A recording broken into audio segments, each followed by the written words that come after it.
Hello friends. So welcome to lecture series on multivariable calculus. So today we will deal with Taylor's theorem.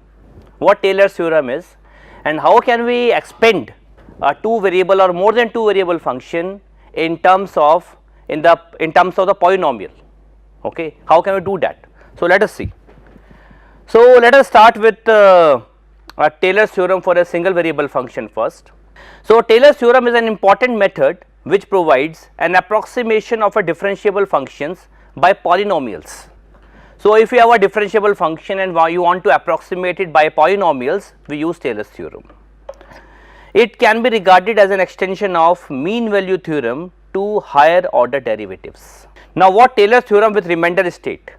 It states that let fx be defined and have continuous derivatives up to n plus 1th order in some interval I containing a point A. So let us suppose you have a function f which is defined and have continuous derivative up to n plus 1th order in some interval say I which contain a point A. Then Taylor's expansion of the function f about a point x equal to A is given by this expansion. So what is this expansion? This expansion is fx is equals to fa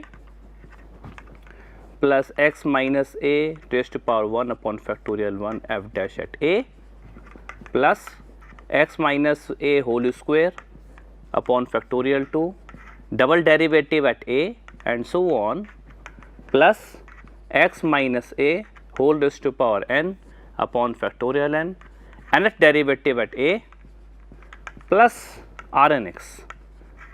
Now this Rnx is called remainder term or error term. Okay.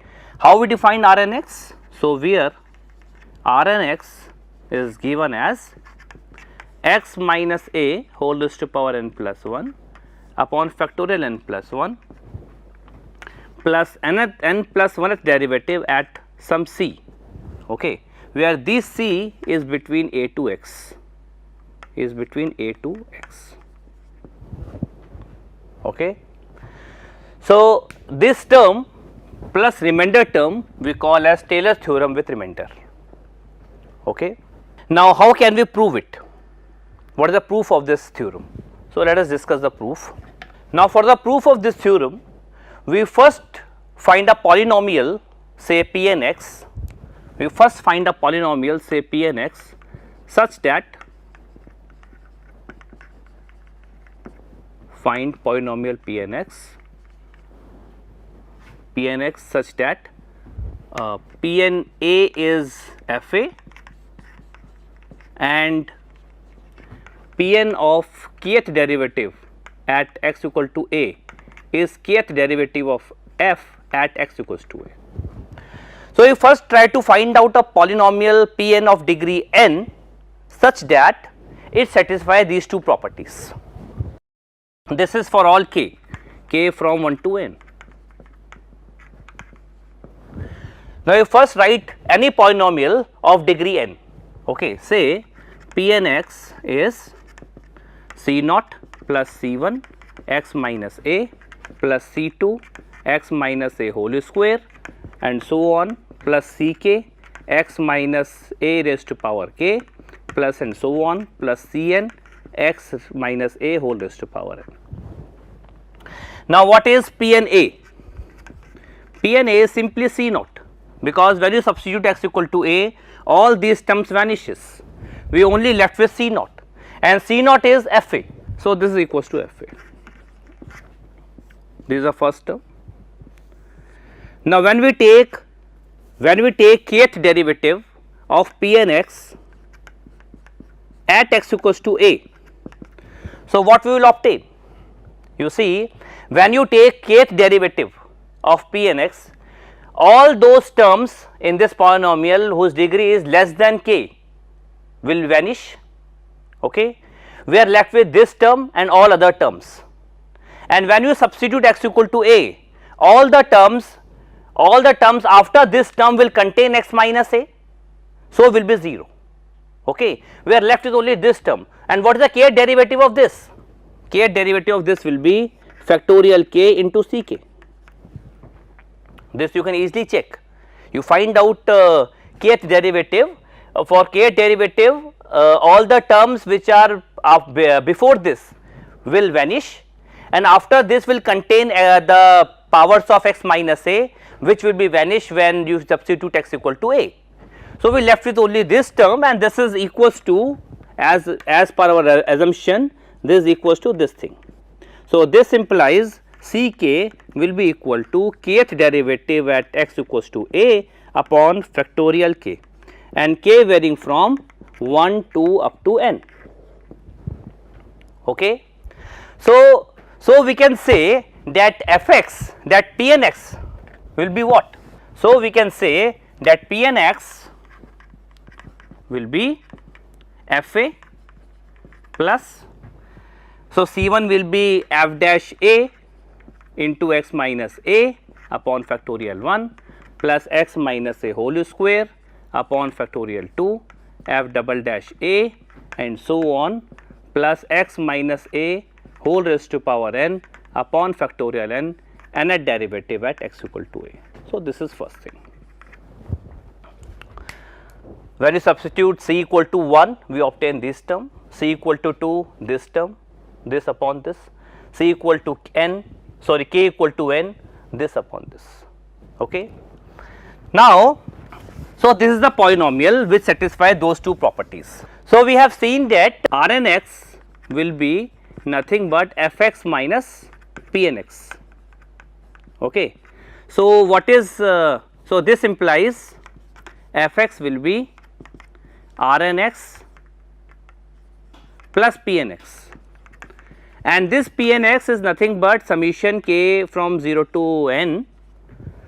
It is x minus a whole raised to power k upon factorial k, kth derivative at x equals to a plus Rnx. Now, only thing to find now the expression of Rnx, the remainder term or the error term. Okay. Then this will prove this theorem. Now, let us suppose the expression of Rnx is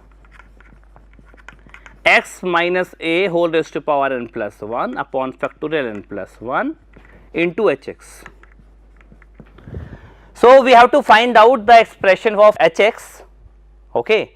So, this will complete this theorem, this will complete the proof. So, how will find the expression for hx? Let us see. So, we have seen that fx is this term, fx is, this is Pnx plus Rnx, where Pnx is summation k from 0 to n, x minus a raised to power k upon factorial k into kth derivative at x equals to a plus Rnx. Okay. Now, to find out the expression of hx, let us define capital Ft as fx minus ft plus x minus t into f dash t upon factorial 1 plus x minus t whole square f double dash t upon factorial 2 plus and so on x minus t whole raised to power n upon factorial n and a derivative at t, and plus Rnx, Rnx is x minus a whole raised to power n plus 1 upon factorial n plus 1 into hx.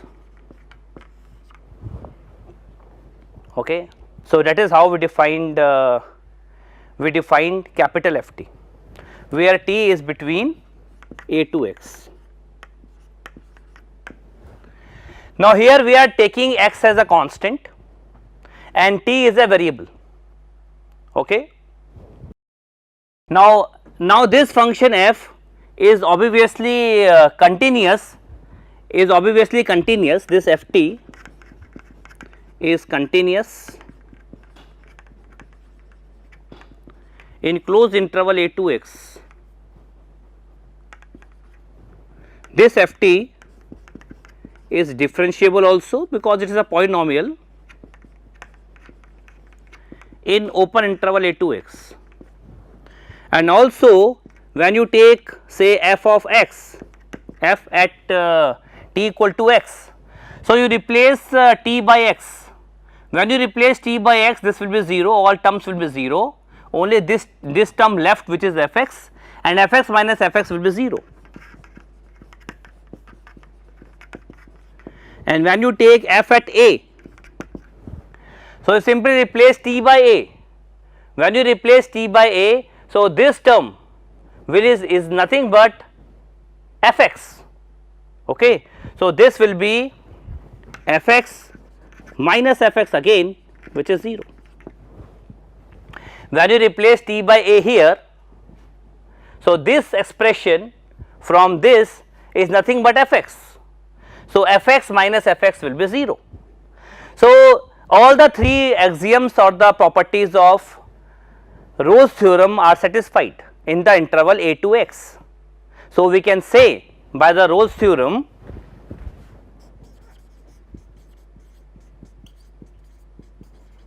that there will exist some c in the open interval a to x such that f dash c will be 0. Okay. Now, when you take f dash of this term first with respect to t and then replace t by c, so what you will obtain? Now, from here when you take f dash t and put it equal to 0, so we got this expression is equal to 0. You can simply check, you simply find capital derivative of capital F respect to t, put it equal to 0, we obtain that this is equal to 0. So, from here we obtain h x is equals to n plus 1 derivative at x equal to c, where c is between a to x, and hence R n x will be x minus a whole raised to power n plus 1 upon factor n plus 1 n plus 1 derivative of f at x equal to c. So, this is the same expression which is here in the statement. So, hence we have proved the theorem. Okay. This c can also be replaced by this expression a plus k into x minus a, where k is between 0 and 1, because when you substitute k equal to 0, this is a, and when you substitute k equal to 1, this is x. So, c is between a to x, the same thing. Okay. So, we have proved this theorem. Now, when you substitute a equal to 0 in the Taylor's theorem with remainder, we will obtain this expansion, this series, which we call as Maclaurin theorem with remainder. Okay. When you substitute a equal to 0. Now, how to find a bound of an error? You see, this is an error term. This is an error term. Okay. So, what is an error term? It is R n x, which is x minus a whole raised to power n plus 1 upon factor n plus 1 into n plus 1 derivative at c when c is between a to x. So, the upper bound of this term will give the bound of the error. So, how do you find that? You take mod of R n x, which is equals to mod of this expression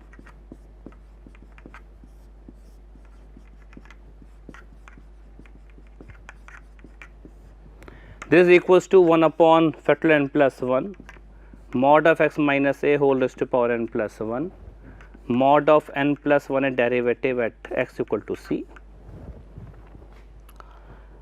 and this will be less than equals to maximum of mod of x minus a whole raised to power n plus 1 upon factorial n plus 1 into maximum of mod of n plus 1 derivative at x or c, okay, in the interval I. Okay.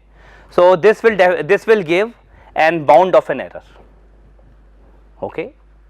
Now, what is a Taylor series? Now, if this remainder term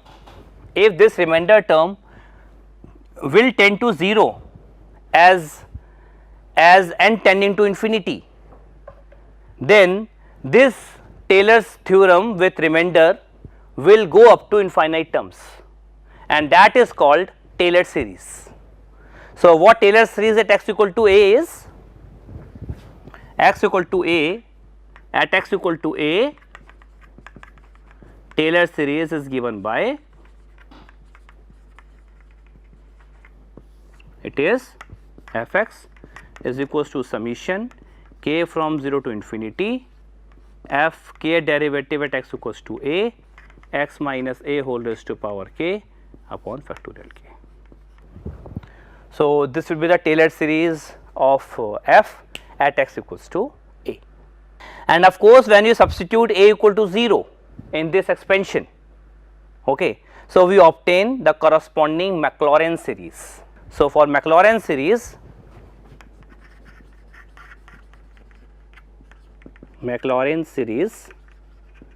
put a equal to 0. So, this f(x) will be summation k from 0 to infinity, this is x raised to power k upon factorial k into kth derivative at a equal to 0. So, this is basically the Maclaurin series representation of the function f. Now, let us try a problem based on this. Okay. Suppose a function is cube root of x, and what we have to find? We have to approximate this function f by a Taylor series, by a Taylor's polynomial of degree 2 at x equals to at a equals to 8. And how accurate is this approximation when x lying between 8 to 9? So, let us try to solve this problem based on Taylor's theorem. Now, here we want to approximate cube root of x by a polynomial of degree 2 at a equal to 8. So, we write f(x) as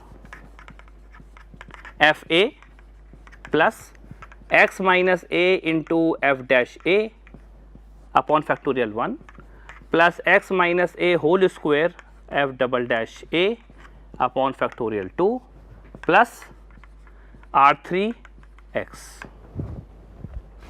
Now, this term is basically approximation of this f by a polynomial of degree 2, okay. Approximation of f by a polynomial of degree 2. If we take it up to here, so this will be the approximation of this f by a linear polynomial. This is the linearization of this f, and this term will not be there, then we go to the remainder term r2x, and this is called corresponding remainder term or the error term. Now, what will be the approximation of this f at x at a equal to 8? So, first you find what is f(x). f(x) is simply cube root of x.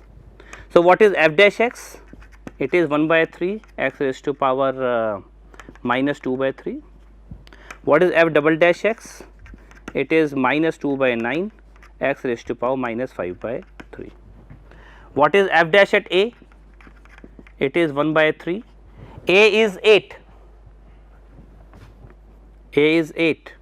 So, it is 8 raised to power minus 2 by 3, which is 1 by 3 into 2 raised to power minus 2, which is 1 by 3 into 4, which is 1 by 12. Okay. And this is f double dash at 8 will be minus 2 by 9 into 8 raised to power minus 5 by 3, which is minus 2 by 9 into, it is 2 raised to power minus 5, okay, and this will be minus 1 upon 9 into 16, which is minus 1 upon 288. No, it is 144. Okay. So, what will be the approximation of this f by a polynomial of degree 2? So, approximation will be given by f at 8 is 2 plus f dash 8 is 1 by 12 into x minus 2 plus f double dash 8, it is minus 144 upon 2, that is minus 1 upon 288 into x minus 8 whole square, it is 8, because a is 8.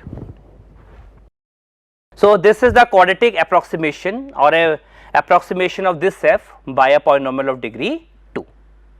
Now, we have to find out how accurate is this approximation, this also we have to find out.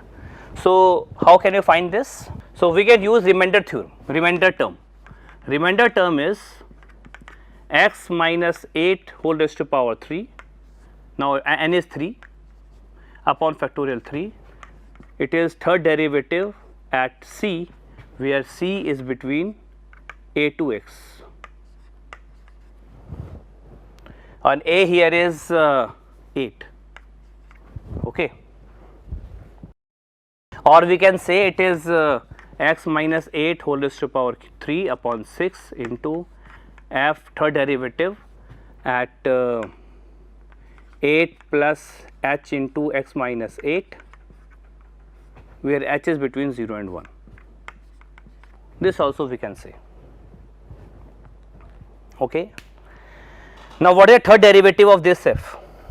Third derivative will be given by, it is 10 by 27 x raised to power minus 8 by 3, okay, minus 8 by 3. Now, let us find this approximation. Now, here x is between 8 to 9. We have to find out the approximation when x is between 8 to 9, okay. So, Rnx, R3x its modulus will be equal to mod of this,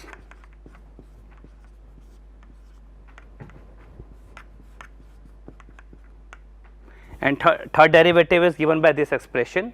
So, we can write 10 by 27 times mod of 8 plus h into x minus 8 whole raised to power minus 8 by 3, where h is between 0 to 1. Now, x is less than equals to 9. So, x minus 8 will be less than equals to 1. So, this term will be less than equals to 1. So, it is less than equals to, so it is 5 by 81, okay, into. Now, we have to find out the bound of this, okay. So, x is greater than equals to 8. So, x minus 8 will be greater than equal to 0, h time x minus 8 is also greater than equal to 0 because h is between 0 and 1, and 8 plus h into x minus 8 will be greater than equal to 8. So, 1 upon 8 plus h into x minus 8 will be less than equals to 1 by 8, and whole raised to power 8 by 3 will be less than equals to whole raised to power 8 by 3. That is simply, it is 1 by 2 whole raised to power 3. So, 1 by 2 whole raised to power 8. So, this will be less than equals to 1 by 2 whole raised to power 8. So, this is a bound of this approximation, okay, and this is approximately 2.411 into 10 raised to power minus 4, that you can check, okay. So, in this way, if you want to approximate a function by Taylor's theorem, we can do that, and how accurate our approximation is, that is the bound of the error, that also we can find out using the remainder term or the error term.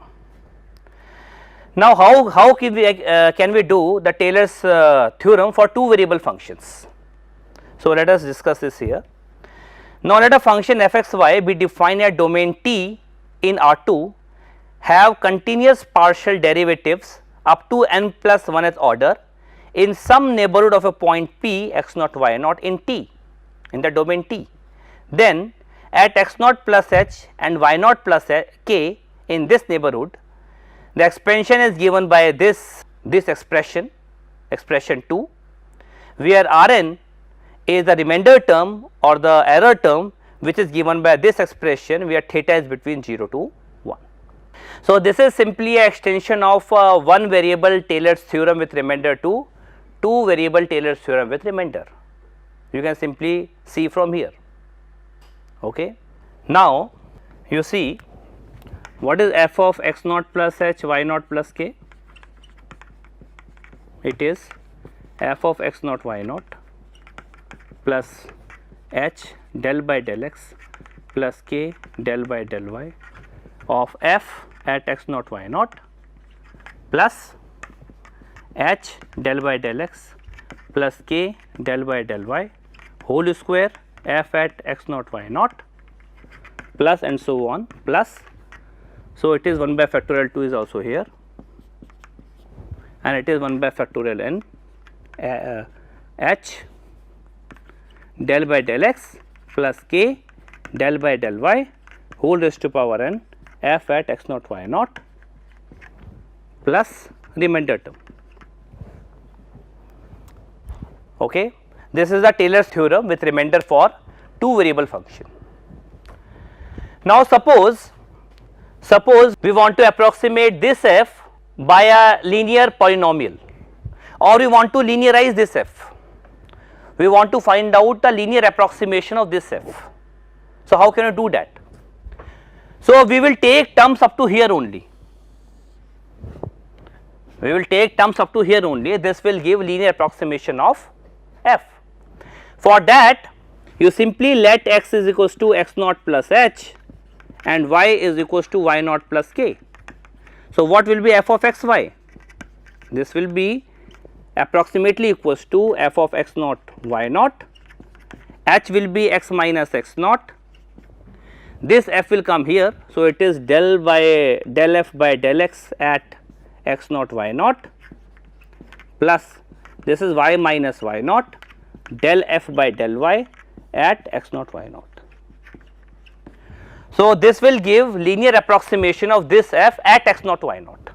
This is f x y is nearly equal to f x naught y naught plus x minus x naught del by del x of, this is del by del x of f at x naught y naught plus y minus y naught del f by del y of x naught at x naught y naught. Now, suppose you want to find out quadratic approximation of this f at x naught y naught. So, we will take terms up to here, not up to here, we will take terms up to here. This will give quadratic approximation of this f and the error term will be given by the remainder term. Okay.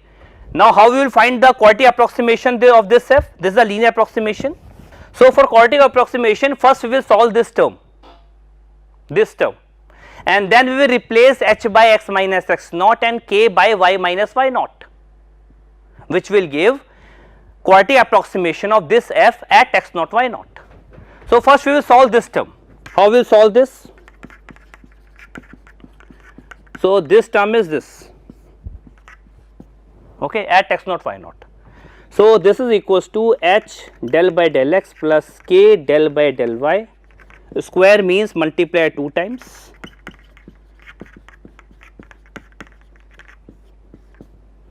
now this is equals to h del by del x plus k del by del y. Now, you take this f inside, this is h del f by del x plus k del f by del y, this is equals to, now del by del x of this term is del h del square f by del x square plus h k, it is f x y, okay, plus k times it is h f y x plus k square f y y, it is k. Okay, h is, we are taking h common, so h will not be here. Now, function is having continuous partial order derivatives. So, this will be equal to this. So, we can take this expression as h square f x x plus 2 h k f x y plus k square f y y, and f x x, f x y, f y y is to be computed at x naught y naught. Okay. So, what will be the quadratic approximation? So, the quadratic approximation of this f will be, now you simply replace h by x minus x naught and y by and k by y minus y naught. So, this will be f x naught y naught plus x minus x naught f x at p naught plus y minus y naught f y at p naught plus 1 by 2 x minus x naught whole square, this term, f x x at p naught plus 2 x minus x naught y minus y naught f x y at p naught plus y minus y naught whole square f y y at p naught, where p naught is x naught y naught. So, this is the quadratic approximation of this f at x naught y naught. So, this is what is in this slide is. Okay. Similarly, if you want cubic approximation of this f, so we will take terms up to power 3. We first expand that term and then replace h by x minus x naught and k by y minus y naught. Okay. So, if we substitute x naught equal to y naught equal to 0 in equation 2, that is in the Taylor's theorem, we will get the corresponding Maclaurin theorem for two variable function. Now, if limit n tend to infinity R n will be 0, then we get the Taylor series expansion of f x y at x naught y naught, which is an infinite series. Okay. Now, suppose we want to solve the first problem, linearization of this f at x at 1 comma 1. So, that we can easily solve. So, what is f here?